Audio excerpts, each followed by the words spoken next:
Most people think you need a ton of cash to buy a business. That is wrong. Seller financing is how real deals actually get done in the real world. And today I'm going to show you exactly how it works. If you're interested in buying a business or you already own one and want to scale, this video is for you.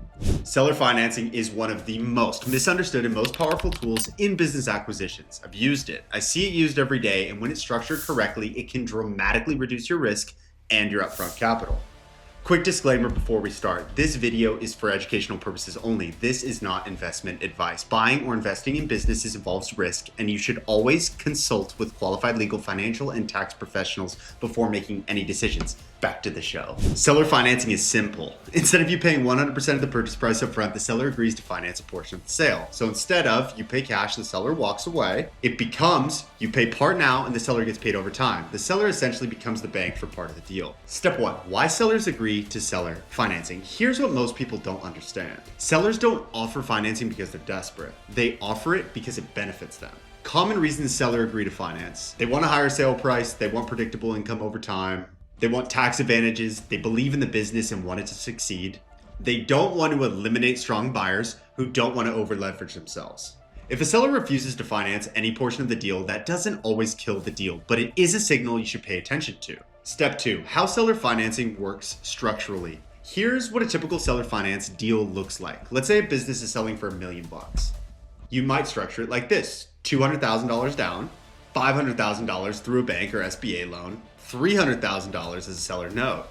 That seller note could be structured as follows: a 5 to 8 year term, 6 to 8% interest only payments in the first year, or payments that increase over time as the business grows. This structure lowers your upfront capital, preserves cash flow, and keeps incentives aligned. Real world example. I'll give you a real world style example.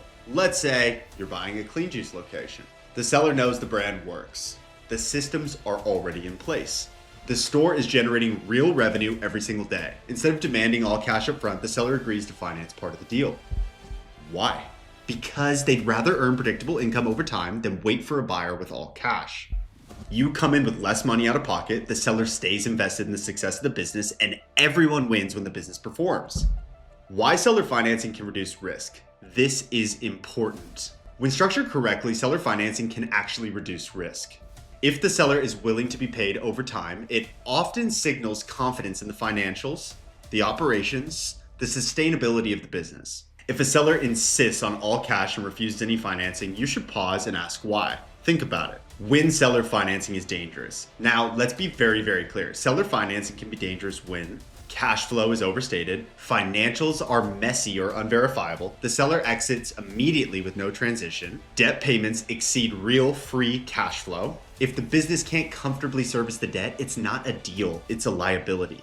Structure matters more than ego. How to ask for seller financing.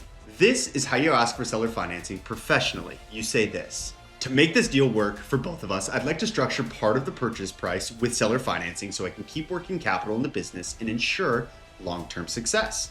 That's it. Pretty simple. You're not asking for a favor, you're aligning incentives. Seller financing isn't a trick, it's how real acquisitions get done.